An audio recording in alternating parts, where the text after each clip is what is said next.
नमस्कार, welcome to career 247। मैं हूं प्रशांत धवन और इस वीडियो में हम बात करने वाले हैं एक बहुत ही इंपॉर्टेंट डेवलपमेंट के बारे में। रिसेंटली आपने देखा होगा इस टॉपिक पर बहुत आर्टिकल पब्लिश हुए हैं। यूएस ने अप्रूव कर दी है $93 मिलियन की वेपन सेल टू इंडिया। ये एक ऐसे टाइम में किया जा रहा है जब अपीयर हो रहा है एटलीस्ट कि धीरे धीरे यूएस और इंडिया के बीच में जो ट्रेड को लेकर टेंशंस हैं ये अब ठंडी हो रही हैं।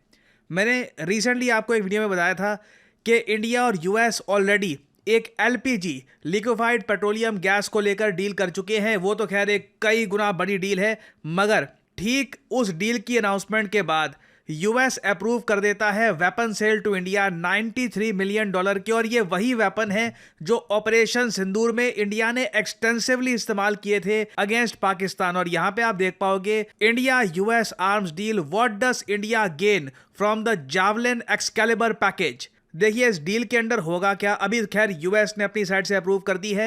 इंडिया इमरजेंसी रूट से परचेज कर रहा है ये वेपन्स और बहुत ही जल्द ये वेपन्स भारत को मिल जाएंगे। इसमें होंगे 100 जैवलिन मिसाइल और साथ ही साथ बहुत सारा एक्सकैलिबर एम्यूनेशन। नाउ जो ये जैवलिन मिसाइल है इनके बारे में मैं आपको बता दूं, जो यूक्रेन रशिया वॉर हुई है ना, उसमें यूक्रेन ने ये javelin anti tank missile humongous scale पर यूज किए थे रशिया के अगेंस्ट। रशिया के कई टैंक्स को इन जैवलिन मिसाइल्स ने डिस्ट्रॉय कर दिया।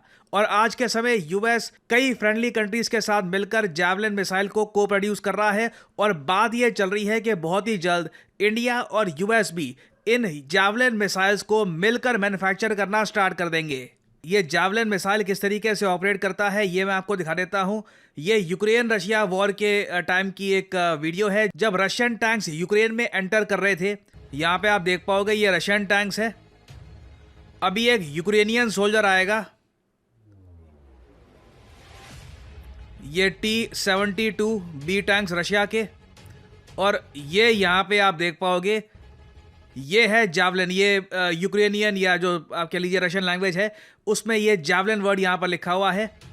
यहाँ से ये मिसाइल लॉन्च किया जाएगा और सीधा आप देख पाओगे किस तरीके से इस टैंक को डिस्ट्रॉय कर दिया। आई मीन अगर यूक्रेन के पास ये जैवलिन मिसाइल्स ना होती ना, परहैप्स रशिया बहुत ही आराम से यूक्रेन का बड़ा हिस्सा कब्जा लेता। और इंडिया के पास वैसे खुद के भी एंटी टैंक मिसाइल्स हैं, हमारे पास एंटी टैंक सिस्टम्स है, बट जैवलिन मिसाइल्स की परफॉर्मेंस पिछले कुछ सालों में इतनी बढ़िया रही है कि भारत ने 100 जैवलिन मिसाइल्स इमरजेंसी रूट के अंडर परचेज किए हैं फ्रॉम यूएस।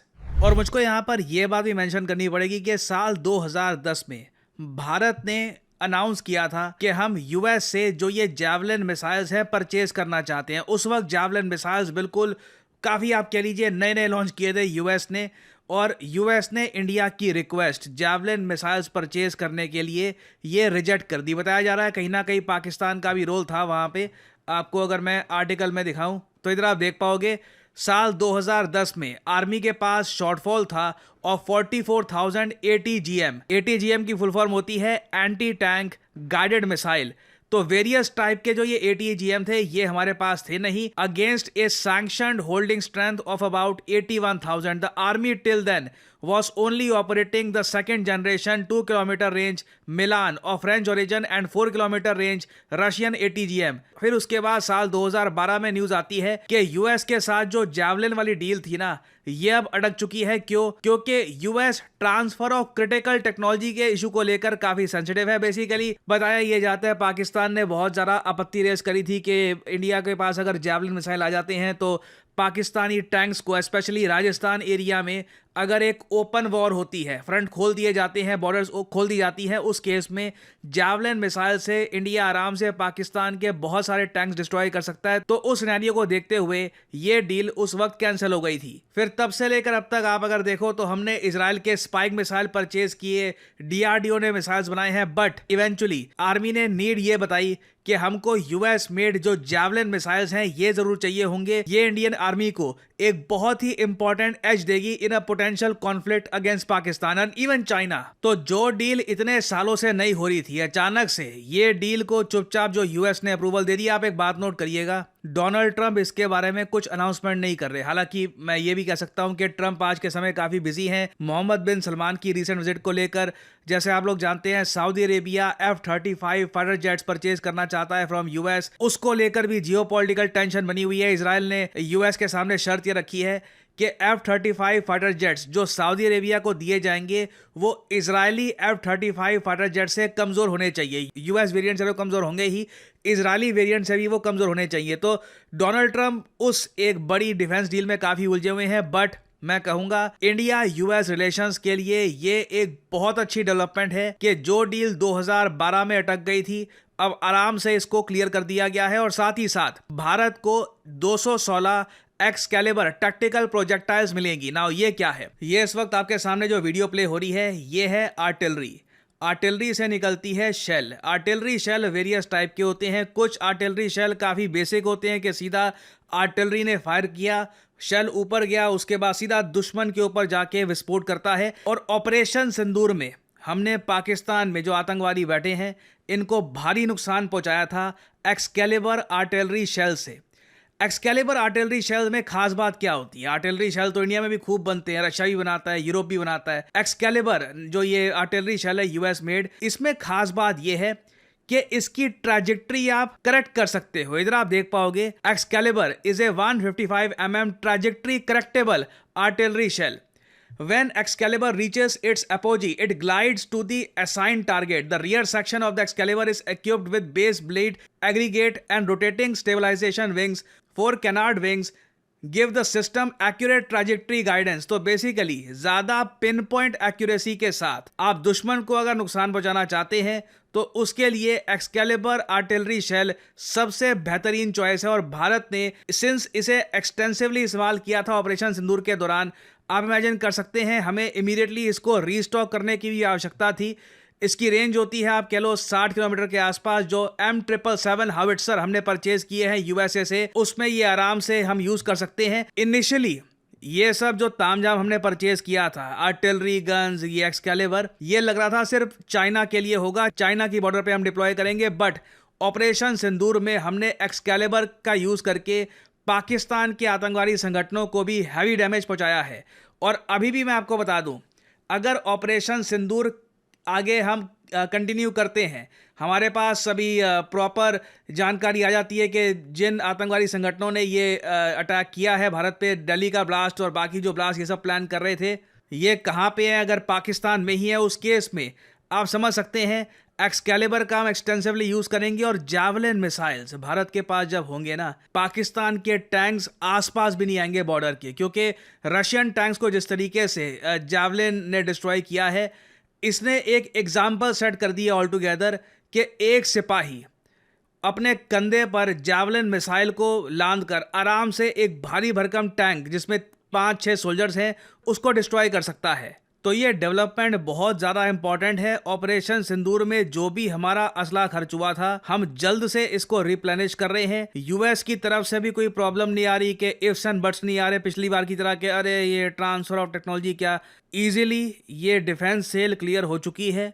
आई थिंक कुछ फॉर्मेलिटीज क्लियर करने के बाद इंडिया को ये एम्युनिशन मिलना स्टार्ट हो जाएगा and this is great news for India US relations. Recently Piyush Goyal साहब ने भी कहा था कि बहुत ही जल्द आप एक गुड न्यूज़ सुनेंगे।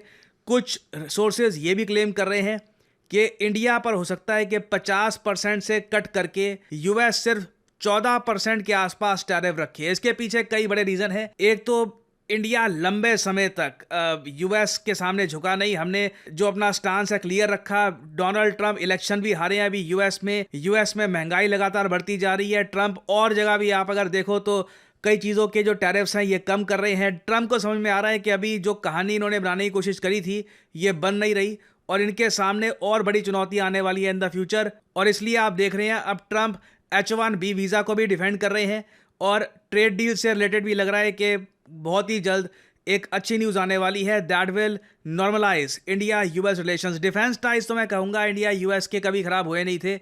जो हमारा युद्ध अभ्यास थे लगातार चलते रहे। कोई ऐसा नहीं हुआ कि युद्ध अभ्यास हमने रोक दिया हो या फिर कोई और जो इंडो पैसिफिक स्ट्रैटेजी है वहाँ पे रोक लग गई हो। हाँ बिल्कुल, इस बार लगता नहीं है कि क्वाड का समिट भारत में हो पाएगा।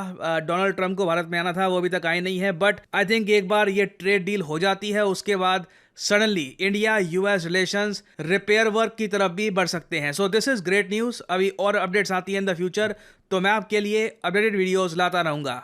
Okay, let me tell you a funny story.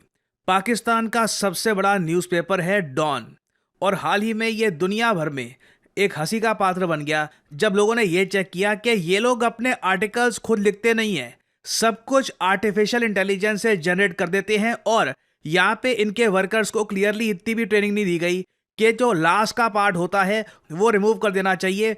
मगर डॉन ने अपने न्यूज़पेपर में ये छाप दिया यहाँ पर आर्टिकल के एंड में कि if you want I can also create an even snappier front page style. Obviously ये आर्टिफिशियल इंटेलिजेंस का जवाब था, इन्होंने इसको कट करने का भी नहीं सोचा, पूरा का पूरा छाप दिया। और इसलिए मैं आपको ये बता रहा हूं, जनरेटिव एआई आपको पता भी नहीं होगा शायद आपके हर तरफ आ चुका है। जो वीडियो गेम्स आप खेलते हैं, जो मूवीज आप देख रहे हैं, जो आप आर्टिकल्स पढ़ रहे हैं, इवन जो कंटेंट काफ़ी बार लोग यूट्यूब पे देखते हैं, वहाँ पर भी आप अगर देखो तो जनरेटिव एआई एक्सटेंसिवली यूज़ किया जा रहा है। और जनरेटिव एआई अगर एक ट्रेंड आदमी के हाथ में हो तो वो बहुत कुछ इससे प्रोडक्टिव चीज़ें बना सकता है। अगर कोई अनट्रेंड आदमी हो तो ये जो डॉन न्यूज़पेपर वाला ब्लंडर हुआ था ये बार बार होगा। भारत के बारे में अगर मैं आपको बताऊं तो हमारी वर्कफोर्स तो बहुत बड़ी है, बट अनफॉर्चुनेटली बोलना पड़ेगा हमारी वर्कफोर्स भी जनरेटिव एआई के मामले में अभी स्किल्ड नहीं है। हम लोग मानते हैं जनरेटिव एआई बस यही होता है, चैट जीपीटी खोल लिया, कुछ प्रॉम्प्ट डाल दिया, या कोई और एआई खोल लिया, प्रॉम्प्ट डाल लिया, Grok is it true, Grok is it true. No, it's not just that. ये बिगिनिंग भी नहीं है जनरेटिव एआई के बाद। और ये जनरेटिव एआई कोर्स आपके रेज्यूमे को बहुत ज़्यादा स्ट्रॉन्ग बना सकता है। बेसिकली आज के समय आप अगर प्राइवेट सेक्टर में जॉब ढूंढने के लिए जा रहे हैं और आपको जनरेटिव एआई के प्रोफेशनल हैं, आप किसी बिजनेस में हैं, क्रिएटिव रोल में हैं, आप स्टूडेंट हैं, ग्रेजुएट्स हैं, या फिर आप बस क्यूरियस लर्नर्स हैं, everyone can benefit by learning generative AI the correct way. तो आपको करना क्या है, इस वीडियो के कमेंट सेक्शन में जाओ, ये लिंक आपको दिख जाएगा, इस लिंक पर करिए क्लिक और आपके सामने खुल जाएगा ये पेज। और उसके बाद यहाँ पे आपको अपना नाम, email ID, number, discount code PD10 ये सब डालना है। और फिर करियर 247 की तरफ से आपको कॉल आएगा, आप बातचीत कर सकते हैं, कुछ और आपके डाउट्स हैं आप क्लियर कर सकते हैं और अपनी जर्नी आप स्टार्ट कर सकते हैं in the beautiful world of generative AI. और इसी नोट के साथ ये है वीडियो का अंत। Thank you for listening and as I always say, may the gods watch over you.